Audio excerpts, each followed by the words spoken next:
Guys, so today I'm going to be talking about some trends in the Sacramento real estate market. I get questions a lot about, is now a good time to buy? What's the market doing? Is there going to be a crash? Things like that.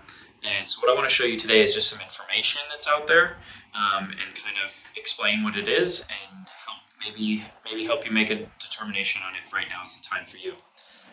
So what we're in here is the Metro List, which is the primary tool that real estate agents use for property information and listing homes and stuff like that. So within here, we have a couple different graphs. So this first one here, what this is showing is it's comparing for sales to what's been sold to what's currently pending, which means it's in contract. So what we can notice is last year, around this same time, we have pretty close to the same for sales versus what's been sold and what's currently in contract, right? And we can see that the trend is, as we go into the winter months, that everything kind of started to slow down. All of a sudden now, maybe we had even more solds than we had on the market, right? Why would that be the case? Maybe for sale by owners or transfers between family members, something that doesn't hit the actual market. Could explain why we see a higher sold versus for sales. Another reason could be that what's been sitting on the market is getting sold without new inventory being added to it, right? So if we have 3 houses on the market in last month and no new houses go on this month and someone buys that house this month, we now have 2 houses on the market, but our sold is continuing to go up. Okay? When we move into this year, especially within the last several months, we look at May, June, July, we're seeing the opposite, right? Our for sales, the amount of properties listed on the market, are going up and up and up. Versus what's actually being sold is kind of staying about the same, maybe even coming down a little bit as of about 2 months ago. Now, why is this the case? Lots of reasons why. More inventory, rates are changing, buyer sentiment changes a little bit, but it's just something to be aware of, right? There's more houses on the market for sale than what are actually being sold month over month, okay? Let's take a look at another graph here. This one compares months of inventory based on closed sales. So kind of like going off of what the previous graph shows, we look at kind of the summer months, end of summer months last year, we have about 1 to just under 1 to just over 1. What that means is that if nothing changed, if no new properties were added to the market, then in 1 month, everything that's listed would be sold. That's what this means. That's what this graph is showing.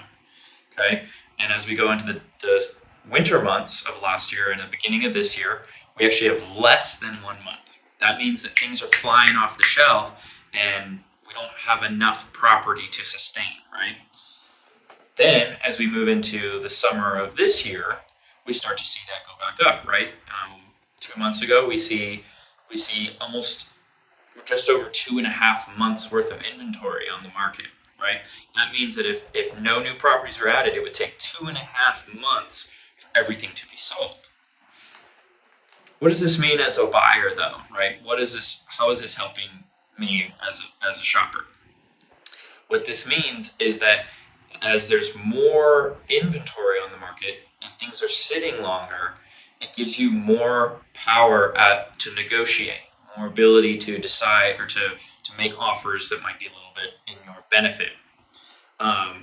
Back last year around the same time, where we only had 1 month of inventory, things are flying off the shelf so fast that there's no negotiation power. People are just coming in and offering, and it's just getting taken immediately.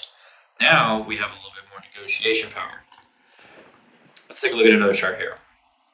This one's going to be kind of mixing the two that we just looked at together, right? So the orange bars here, average CDOM stands for combined days on market.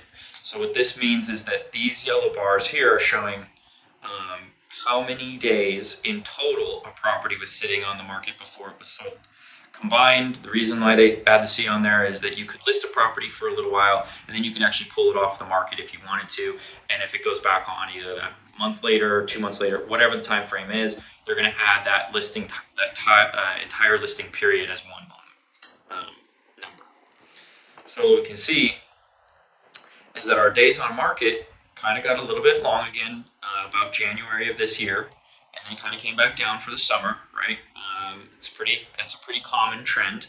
People want to get into the house before school starts, and while the weather is a little bit nicer, it's not raining and cold. But now, as we go into the last couple of months, we start to see that days on market come back up again. Or actually, last month we had the highest averaged combined days on market at 31 days.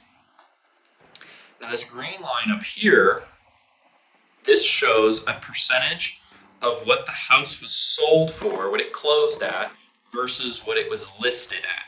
Okay, so if I put a house on the market for $100,000 and it sells for $90,000, that's 90% of the list price. The sale price was 90% of the list price. If it sells for 110, that's obviously 110% of the list price. Okay, so what we can see on this trend is that at last year, towards the end of last year, we're seeing everything basically at 100% or higher. That means that if I listed my house for $100,000, people are coming in and offering more than what my house was on the market for. Okay. Then we see a little bit of dip in the winter. Obviously, it's again common trend. And then we start to see it go back up again in the summer. Again, common trend. And now we're starting to move towards the end of the year again. But look at this. We're seeing it come down all the way to 95% last month. What does that mean? That means that people are closing, they're selling their house for less money than they have it on the market for. Just something to be aware of. Lastly, I have two more screens that I want to share with you guys, and what they kind of entail is why these things might or may not be happening. Right? So these ones are a little bit more geared towards mortgage specific, but this first one here, this is Freddie Mac is a backing institution for mortgages, and this is showing the interest rate average over the last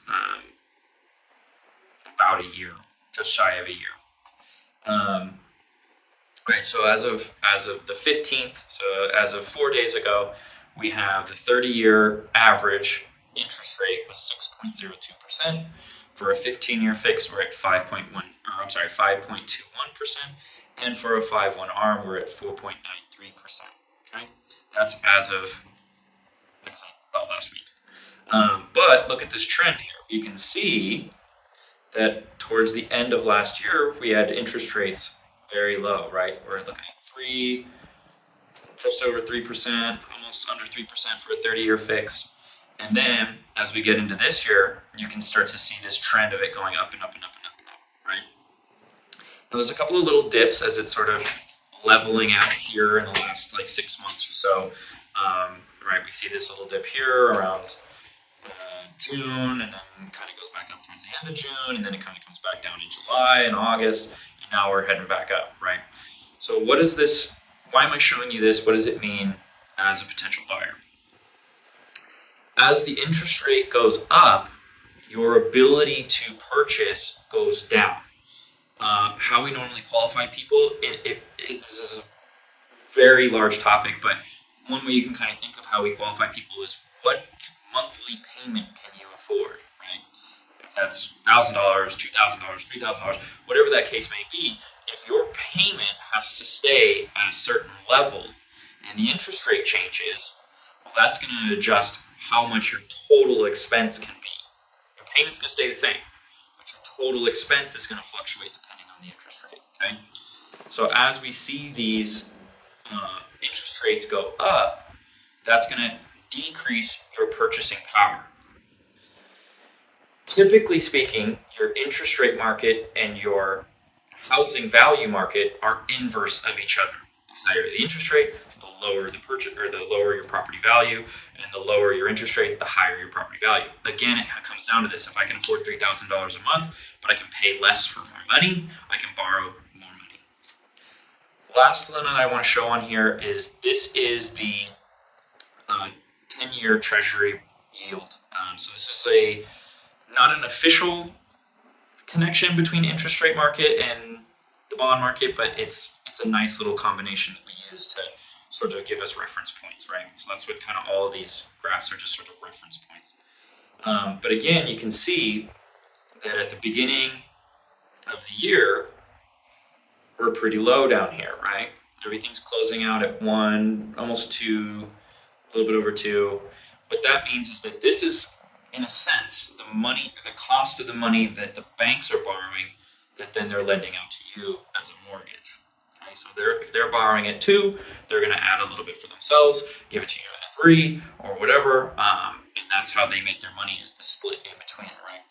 But you can see that starting in about March of this year, we have this really steep incline, okay? And then it kind of plateaus for a little bit, and then we have another steep incline in June, and then it kind of comes down a little bit, flattens out a little bit in July, even a little bit into August, and then now we see this kind of sort of steady increase again into today. Now, if we kind of compare this shape, right, so we have a flat, and then a spike, and then another flat, and then a spike, and then a decrease, and then an increase, you can come back to this mortgage one, and you can see the same thing, right? So it goes up kind of fast, and then we have a little bit of a valley, and then we have a steep increase, and then a little bit of a valley, and so you can kind of make a determination on sort of what the direction is. So right now, what we're seeing is this upward trend in the interest rates. Now, it could flatten out a little bit. Hopefully it does. But as long as property values stay high, my best guess at the moment is that interest rates are going to keep increasing until property values start to come back down. Now, does that mean there's going to be a crash? I don't know.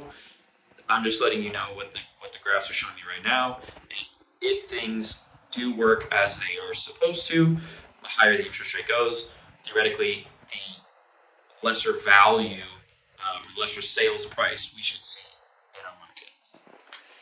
Anyways, that's kind of all I wanted to share with you guys today. I hope that answers maybe some questions about where you're at.